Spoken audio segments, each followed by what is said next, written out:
Good evening, everyone, and welcome to tonight's Committee of the Whole for the March 2nd, 2021 Auburn City Council meeting. The council has the minutes from our February 16th Committee of the Whole meeting. Are there any additions or corrections to those minutes? Move for approval. Second. Have a motion and a second. All in favor, please say aye. Aye. Any opposed? Okay, and the motion carries. Commercial Development Authority, Mayor Pro Tem Whitten. Yes, sir. We have two vacancies. Term began March 16th, 2021 and end March 15th, 2025. We have two incumbents, both who have reapplied. For Amy Carvajal's served one full term, and I'd like to nominate her for a second term. Second. All right. Have a motion and a second. Any questions or comments? Hearing none, all in favor of Amy Carvajal, please say aye. Aye. Any opposed? Okay, and Amy will be confirmed later on the agenda. And for the second position currently held by Parker Lewis, who has served two full terms, I would like to nominate David Warren. Second. All right, have a motion and a second for David Warren. Any comments or questions? Okay. Mayor. Hearing none, all in favor, please say aye. Aye. Any opposed? And David Warren will be confirmed later on in the Hold on agenda. a second, Mayor. Mayor, I I'm sorry, go ahead, Jay. tried to catch you earlier. I abstained from that vote. Okay. Thank you, Jay. I'm sorry I didn't hear you, man. Okay. All right, one abstention. All right, agenda procedures and the council response to citizens. Mr. Griswold. Yeah, I'm trying to get on right now. Just a sec.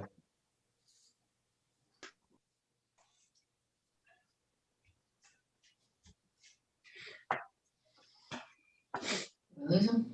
There he is. He was on. We can see you. Can you hear me now? We can. Okay.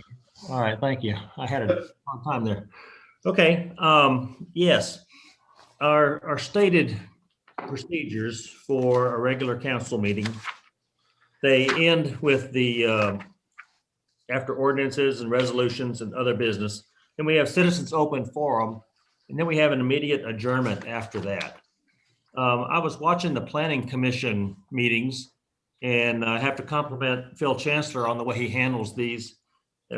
He has his similar opportunity for the citizens to comment, and then he will, he will summarize at the end. He said, okay, well, these were the questions we heard, and he will answer them. Sometimes he gets multiple questions from multiple citizens on the same topic or whatever. So he will go back and he will address the general area of concern and provide the answers that he has available at the time.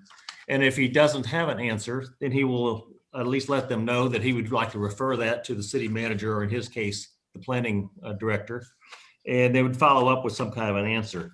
And I was approached by a constituent that said that the way that we currently operate was where we do our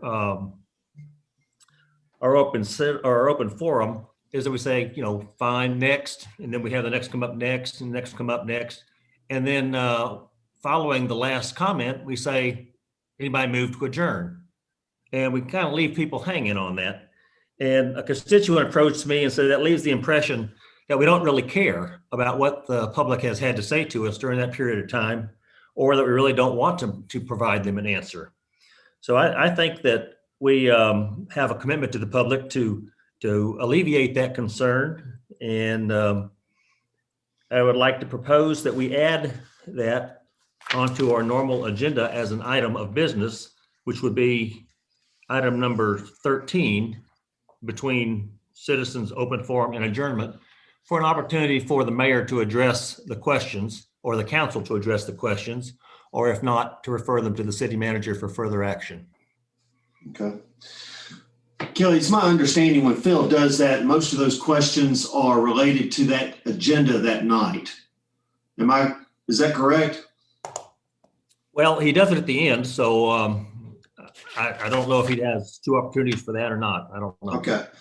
And, we have the time at the beginning of our meeting where people can ask questions on items on the agenda. And then obviously the things that have public hearings, we have public hearings for. Yes.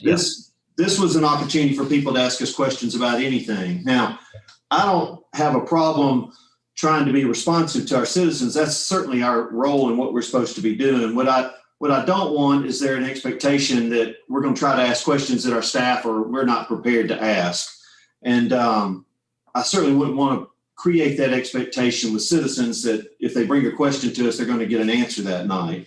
But I certainly don't have a problem trying to answer those questions, expedite the answer to those questions if they're available and we're prepared to answer those questions. Well, okay. Yeah, we've heard that argument before that, oh, the staff needs time to go out and prepare. Well, that's fine. Let's just tell them that. Let's just not say thank you and then adjourn. That's what we do right now. Yeah, why don't you go for that? So when you're not meeting on Zoom, and I'll acknowledge that this isn't posted easily for somebody to find when you are meeting on Zoom, but in the council chambers, you can't see this really well, but there's always pieces of paper by agendas handed out. And it's the procedures that you adopted in November of 2018, and it talks about citizens open forum. So Kelly, there may be a modification to this as well, but it goes through and explains to citizens the whole process, why the council may choose to interact with the speaker. You know, usually the citizen presents their comments, after which the council will ask questions and offer comments as necessary before moving on to the next speaker. That's already in procedures that you established in 2018. And then it also says to facilitate orderly flow of the meeting, the city council may direct city staff to follow up on a question or comment after the meeting rather than trying to provide an answer or results immediately. And then it goes on with that. And you guys may want that beefed up, but I think the goal here is, and I'll acknowledge in COVID, that's not been made clear somewhere, that there is something that people have an opportunity, if they choose to read it, to kind of know, okay, the council may respond, they may not respond, they may ask questions, and at least that's setting a framework. You guys may want to further develop what that means as a council, but that is out there and was in your procedures in 2018. Is that as simple as a statement that the mayor could read at the beginning of citizens communications that states exactly what that says? However you wish to pursue it. I mean, just so that it reinforces, because I agree. I mean, we certainly owe it to our constituency to ensure that their questions are being addressed. It's my understanding that a lot of times staff does go back and answer questions after the fact with citizens. So, but no, I mean, Kelly, would a statement being read before citizens communications at the end of the meeting address that? Well, certainly it would. Yeah, that would address it. I really don't see any downside into doing this. I know I've been on the other side of that podium over there with citizens' comments back when we were trying to prevent the downtown from being inundated by these high rises.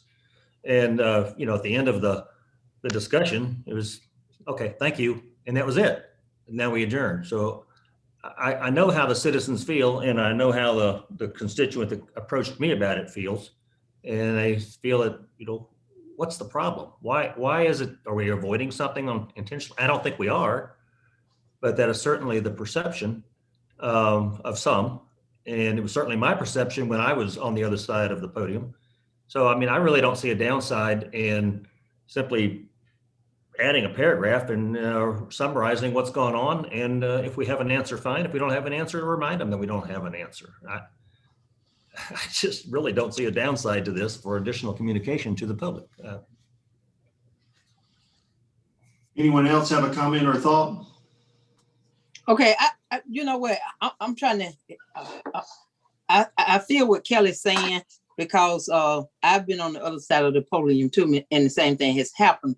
And I feel sort of awkward even when people ask those questions, and they basically waiting on an answer. Their time, they feel like their time is up, and they waiting on an answer. So at that point, is that statement actually saying before the next citizen get up that we can actually answer that question then? Now the difference I think that Kelly is saying, and I don't think it's really a difference, but what I'm thinking is if it's a question that staff has to answer, then that needs to be known then. If it's a question that the mayor or myself or any other council member or even Megan can answer at that point, can we just go ahead and answer the question before the next person come up? Is that the way it reading? I heard her read that, but I just want to be sure because I feel sort of awkward when people get up there and they make the statements, they ask a question, and then next thing we adjourn. So I feel where they're coming from on that. Sure. This that Megan just went through, one of the bullet points says, while the council may choose to interact with a speaker, typically a citizen will be allowed to present their comments, after which the council can ask questions or offer comments as necessary before moving on to the next speaker. I certainly think any of us have the opportunity to respond to any person who asks any question of us. Everybody has the freedom to do that. There's no question about that. I think where there's art and less science is at what time do we direct the staff to do the research, take the time to get answers, and then respond to the citizen. And I think that's something when we're together, I can look down the dais and everybody can look at me and I know exactly where we feel on this, and we can direct the staff to move forward with a follow-up conversation or communication with that citizen. But certainly I don't have a problem with any of y'all being responsive to anybody that speaks to us. I mean, I totally agree with Kelly. That is our responsibility to be responsive. Mm-hmm. And I would also say that this is much friendlier in person than it is on Zoom, just to be quite honest. Okay. Yeah, and I thank you, Beth and Connie, both for kind of stepping up and saying, yeah, it's the right thing to do. We need to make sure that we're responsive, and Mary Andrews, you as well. So, but just maybe my approach is not right. Whatever it is we need to do to get more confidence back into the public is fine with me. If it's a reminder of that as we enter into that section of the agenda, that may suffice. But again, I don't see a downside. But if the council prefers to do it another way, that's fine as well. Or if the existing procedures can be reemphasized. Any other follow-up questions or comments?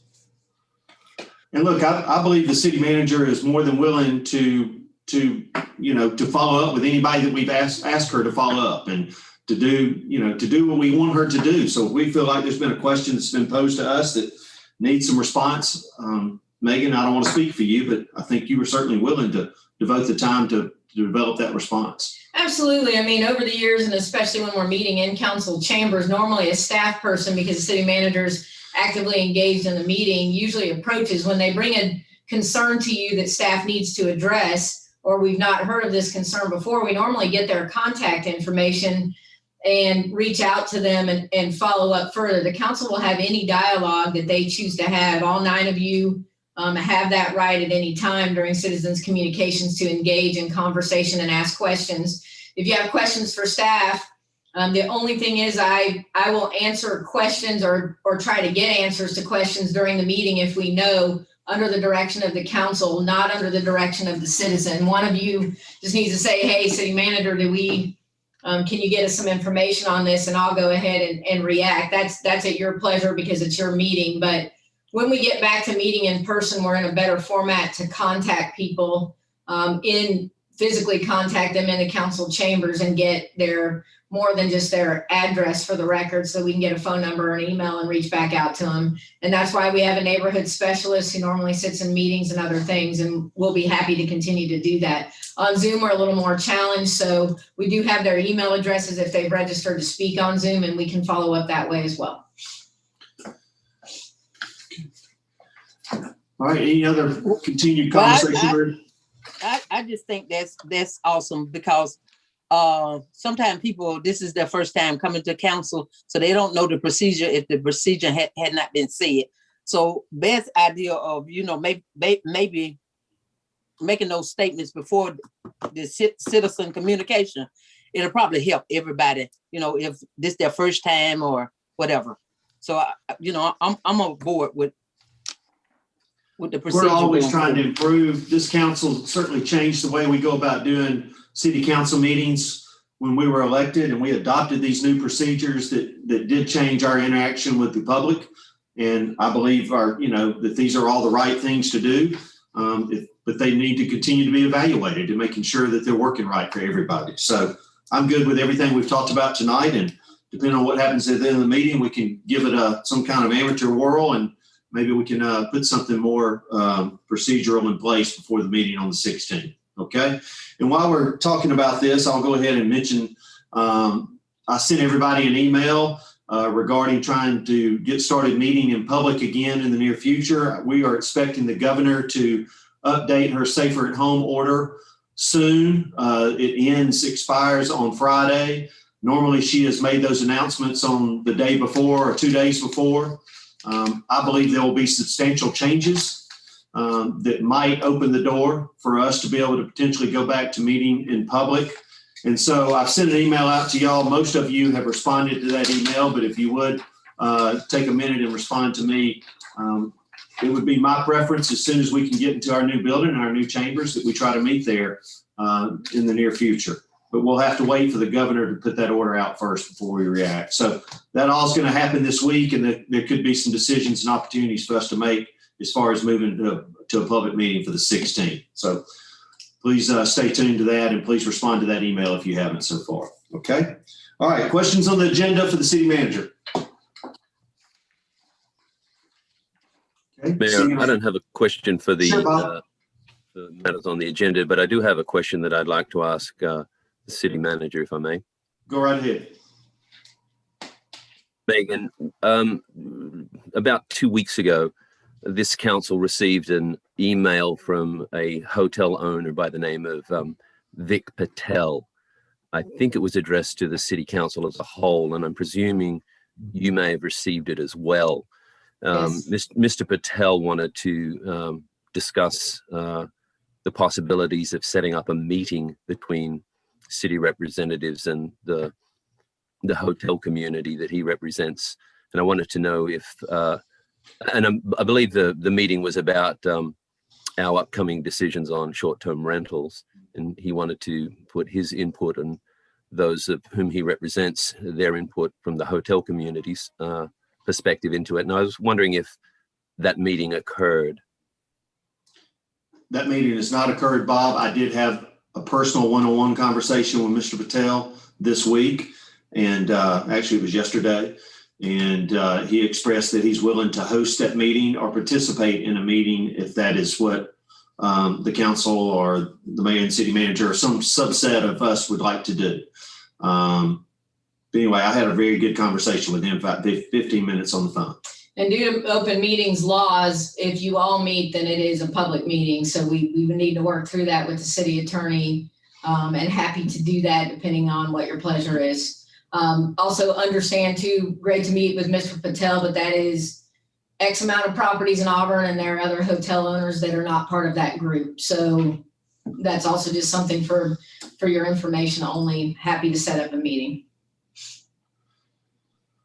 Thank you. I'd like to gauge the council's willingness to participate in that, or whether or not we would hand that type of duty to city staff.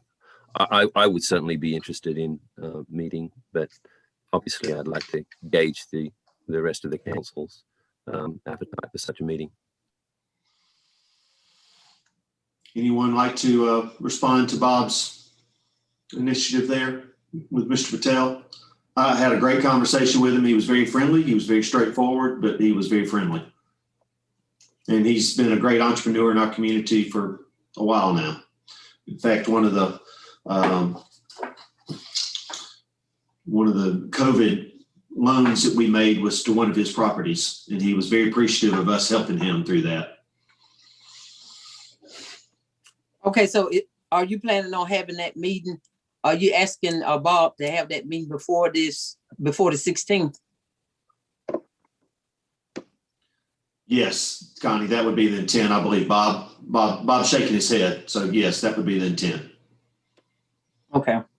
Yeah. Well, depending on the time, yes, I'd like to be a part of that. Okay.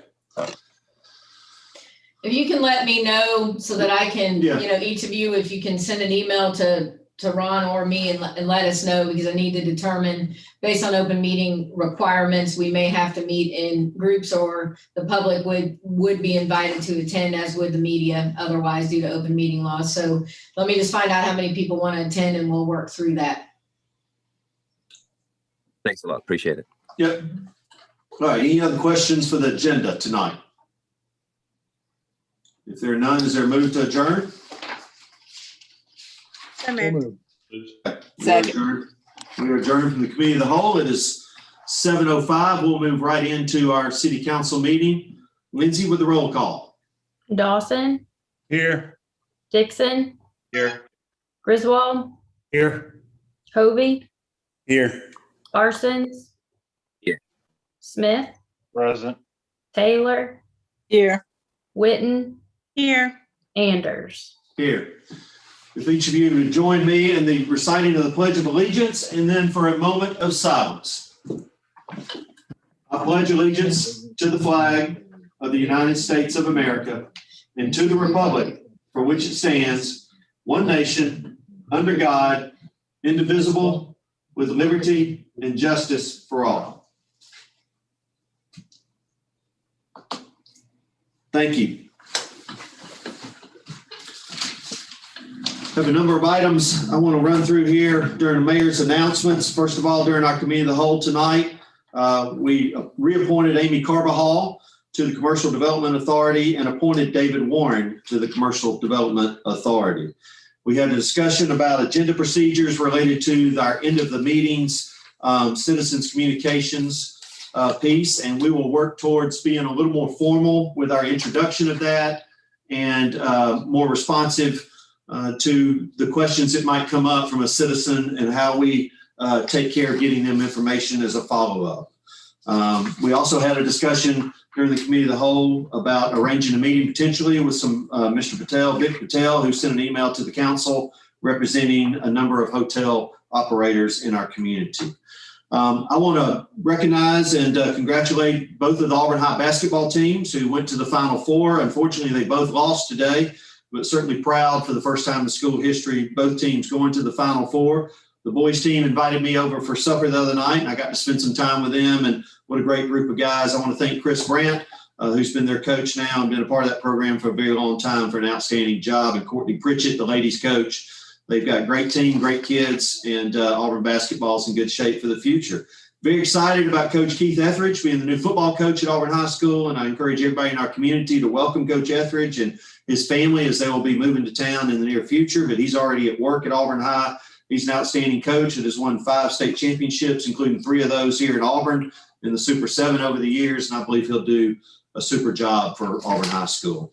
I was invited to be a part of the Capitol on the Plains with the Student Government Association last week and shared a Zoom call with the mayor of Gunnersville and Tommy Battle, the mayor of Huntsville, and a bunch of Auburn students. And it was a good time, and appreciate the Student Government Association inviting us to be a part of that. And it was a great idea. Last week, I was participated in a proclamation that recognized National Eating Disorders Week.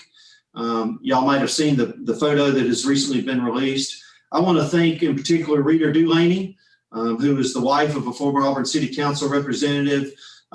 She has been a spokesperson for this effort for a number of years now, and that I appreciate Rita's courage and her heart to try to help those in our community that are fighting eating disorders. So thank you, Rita, for making a great difference in Auburn. Speaking of the SGA, I had an opportunity to have dinner with them the other night as well. The new SGA president is a local young man who grew up here in Auburn, Rhett Wagner, and got to spend time with all of his new officers and cabinet, and they're going to do a great job. And I look forward, after we can get back in person, for sharing a breakfast with SGA officers each and every month.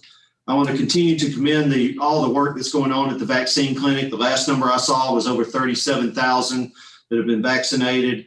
That is just wonderful. The numbers at the hospital are certainly going in the right direction, and I'm just very proud of this partnership and everything that's going on. And thank each one of you. If you might have volunteered, a lot of people have pitched in to make this happen. The Auburn-Opelika area was just recently recognized by Site Selection Magazine as the number 6 most economic developed community, MSA, in the country for communities under 200,000.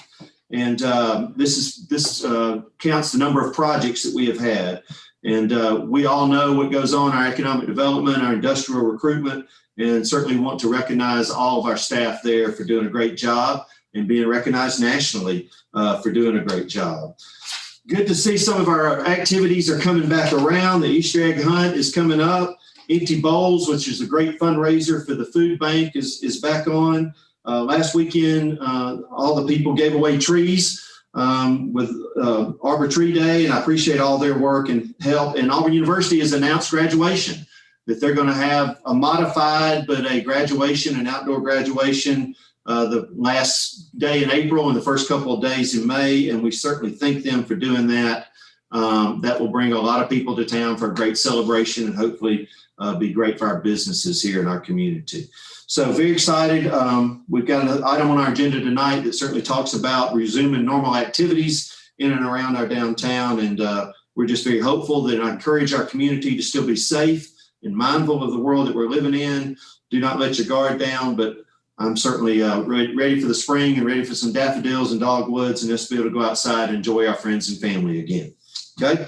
At this time, we'll go ahead and do the Employee of the Month video and another special video from some outstanding young ladies that I got to meet in the last couple of weeks.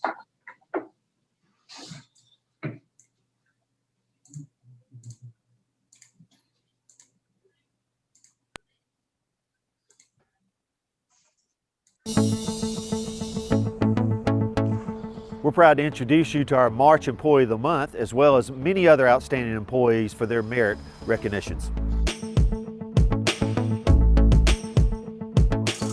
Today, I'm proud to introduce you to our Employee of the Month for the month of March. I have a memorandum from Allison Frazier, the city engineer, to Megan McGowan Crouch, our city manager. I'm pleased to nominate Clint Sagas, Signs Maintenance Technician, for recognition as the Employee of the Month for March. Clint has been serving in this role since September of 2016 in the Engineering Services Department. He oversees the maintenance and installation of the city's decorative pedestrian lighting, as well as the city's traffic signs. By following the guidelines established in city ordinances, the manual on uniform traffic control devices and electrical codes, his outstanding performance contributes to the city's safer roadways and intersections for motorists and pedestrians. Not only does Clint accomplish his goals on time, he is continually making suggestions on ways to improve our processes, as well as making suggestions for things that will improve the experience of our citizens. He looks for ways to accomplish tasks as opposed to looking at obstacles. Clint recently took over the task of riding streetlights. After the first night ride, he returned with suggestions for locations with dark spots needing additional lighting. Clint has also figured out a way to dramatically improve the receptacles on the silver poles throughout downtown. After getting repeated calls for repair, Clint worked to design a new and better receptacle that has a low profile and sits almost flush against the pole. During his time with the city, I found Clint to be a talented electrician. While maintaining his daily projects and duties, he also assists the traffic systems technician with traffic signals maintenance. His teamwork has also been noted as he helps with electrical issues at city facilities such as the Auburn Public Library and downtown Auburn Christmas decorations.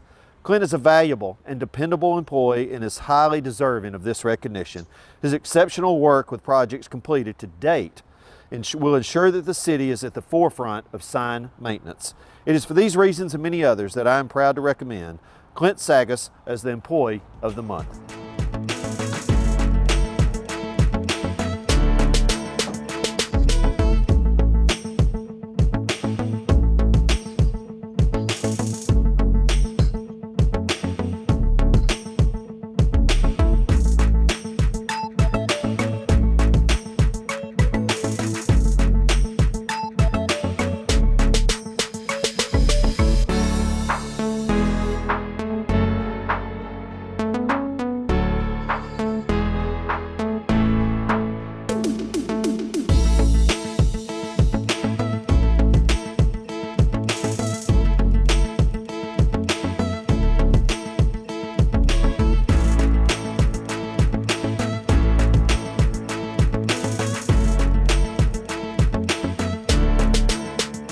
Hey, thank you everybody for their time here today. Thank you, Mr. Reed, for letting us invade your campus during the middle of the afternoon, and I just appreciate everybody being here as we recognize something that's never happened before. Two of our young ladies that live here with us and have grown up in our school and are going to Auburn Junior High and Auburn High School eventually. We have participated in a sport that's just become a sport here in Alabama, and y'all had the courage to step out there and do it for the first time.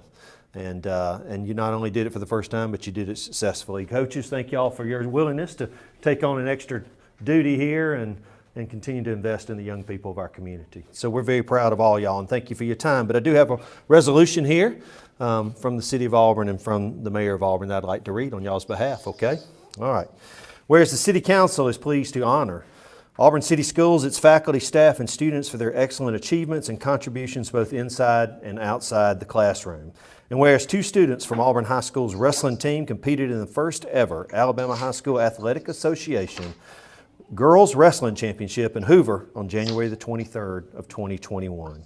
And whereas Auburn High School's Fabiola Sanchez and Auburn Junior High's Aaron Clarkson wrestled alongside 75 girls in 11 different weight classes for their shot at bringing home a title. And whereas sophomore Fabiola Sanchez has been in the Auburn High School wrestling program for 4 years, and freshman Aaron Clarkson has been in the program for 3 years. Whereas Fabiola competed in the 130-pound weight class, showing true domination by pinning her way through her bracket and ultimately taking home the state championship medal. And whereas Aaron competed in the 95-pound weight class, pinning her first match and competing in the championship match, finishing as runner-up in her class. And whereas both Fabiola and Aaron worked hard to overcome injuries sustained early in the season to compete in the championship, showing their true heart and grit as competitors. Now, there be resolved by the City Council of the City of Auburn, Alabama, that the council hereby recognizes and formally congratulates Fabiola Sanchez, Aaron Clarkson, head varsity coach Bo Bailey, and assistant coaches Joe Eckhart, Corey Cotter, Nathan Baker, Chris Leslie, and Tanner Howe for their outstanding achievements and exemplary efforts in representing Auburn City Schools and our community of Auburn. Be it further resolved that a copy of this resolution is spread upon the minutes of this meeting and presented to the head coach, Bo Bailey, and his team, adopted and approved by the City of Auburn, Alabama on the second day of March 2021. So obviously this will be something we'll have at our next City Council meeting. All right? Congratulations, guys. We really appreciate it. Thank y'all so much.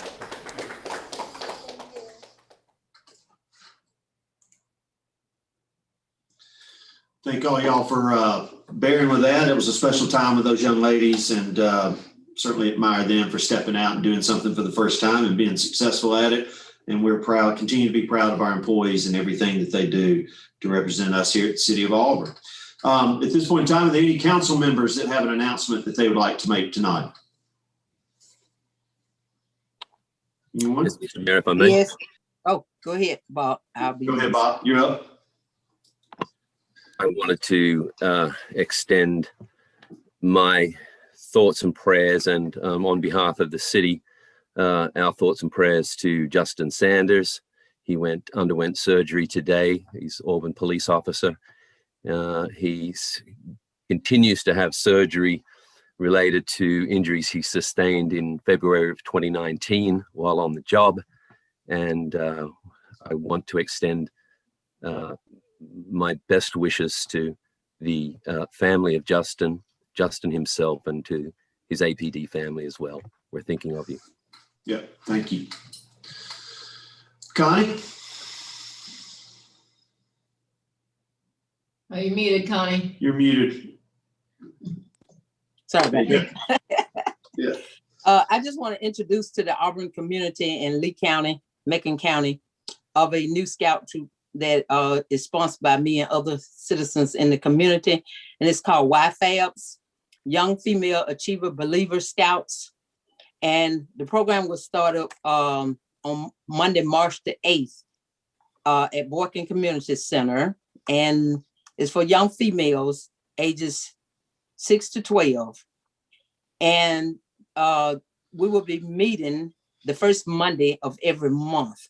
But this particular Monday is the first Monday, the second Monday of every month. I'm sorry, it's gonna be the second Monday of every month.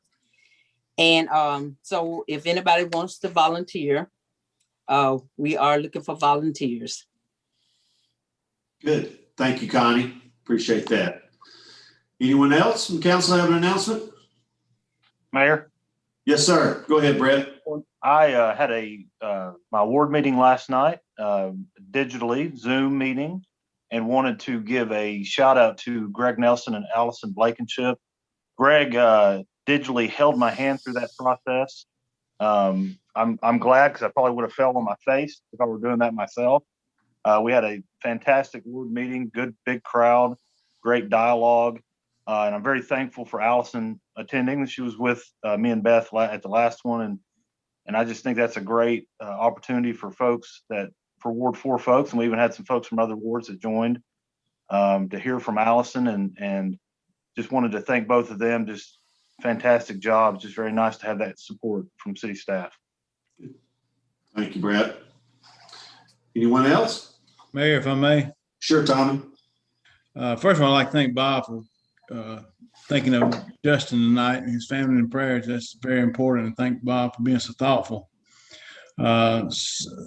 Secondly, I'd like to say to our friends and neighbors out in Beauregard, we were thinking of them tonight. It's tomorrow's anniversary of the terrible tornado that struck out there and took the lives of 23 individuals. So can only imagine what those people continue to go through 2 years later.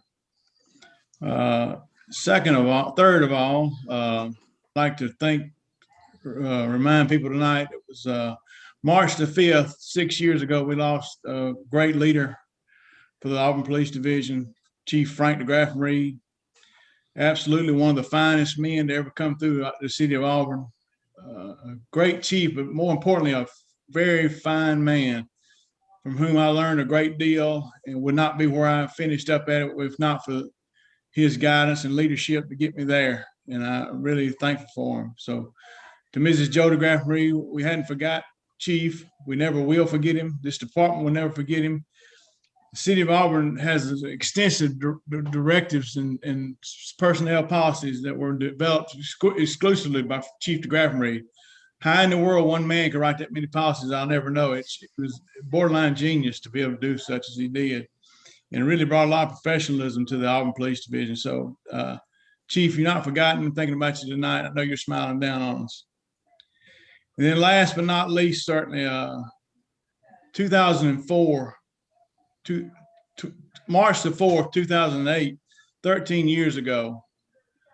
It was a cool night for March standards even. I was at home about 9:30. I got a call. The young lady had been found lying in the middle of the road on 147.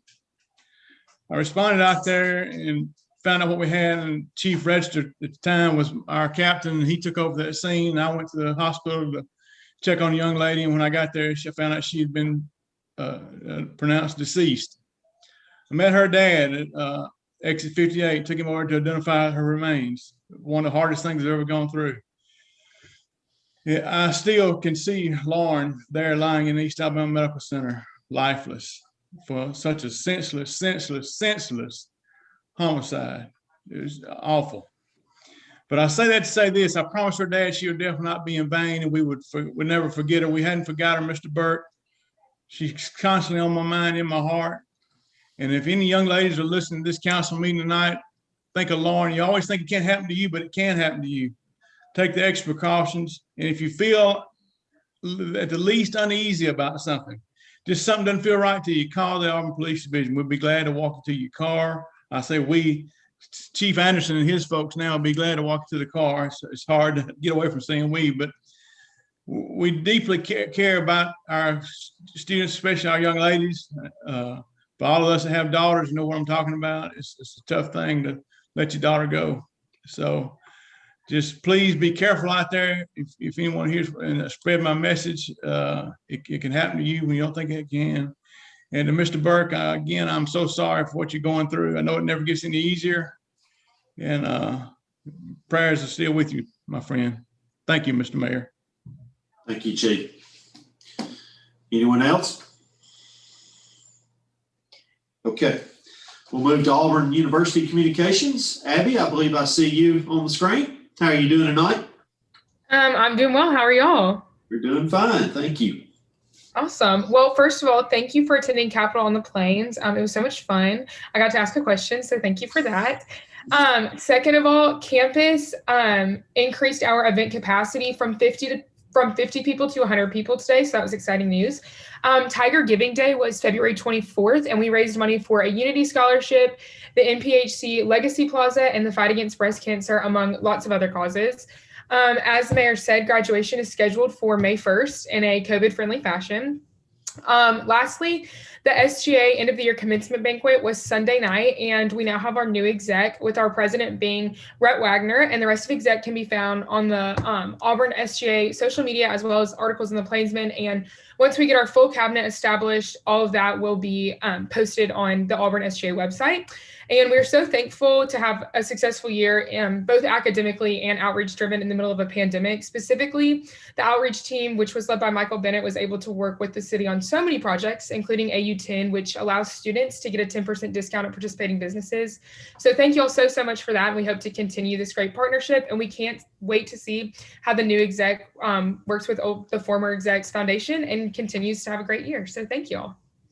Thank you, Abby, for bearing with us and participating in these meetings, even through Zoom, every other week. So thank you for your commitment to us as well, okay? Thank you all. All right. This time is an opportunity for the citizens to communicate to the city council on items on tonight's agenda. If you'd like to address the council, please raise your hand on your Zoom apparatus. This would be just the time just to talk about things that are on tonight's agenda. You have 5 minutes, and we would ask that you start with your name and address for the record, but just on items on tonight's agenda. Do it. Okay. All right. Do not see anyone, so we'll move ahead. City Manager's Communications, Ms. Crouch. All right, Mayor, under City Manager's Communications this evening, we have the announcement of 2 vacancies on the Historic Preservation Commission. Terms begin April 21st, 2021. And in April 20th, 2024. The appointments will be made at the April 6th, 2021 meeting. Mayor, our next item of business is the consent agenda. Does any council member wish to remove an item from that consent agenda and deal with that item individually? Anyone? I think Tommy's saying something. Tommy, you look like you're trying to talk. But Yes, sir. I forgot that little mute button again. D1, please. D1. Okay. Item D1. Anyone else? Okay.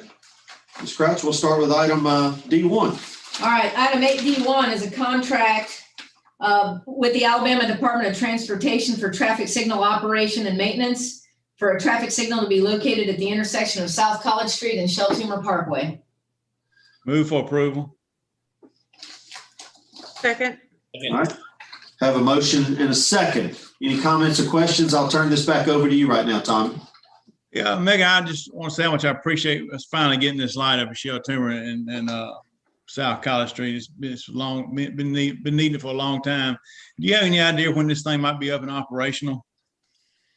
Well, I think one of our challenges, we talked about this during the budgeting process, we're checking with the city engineer. We've got a 12 to 16 week lead time just on the equipment itself, but I'm going to have city engineer Allison Frazier pop on and kind of be clear a little bit. Once we execute this agreement, we've got paperwork to get through with ALDOT, then we get to ordering this. And how does that bid, Allison, and what kind of time frame are you expecting? Yeah, so after tonight, the item will go to the DOT for permitting.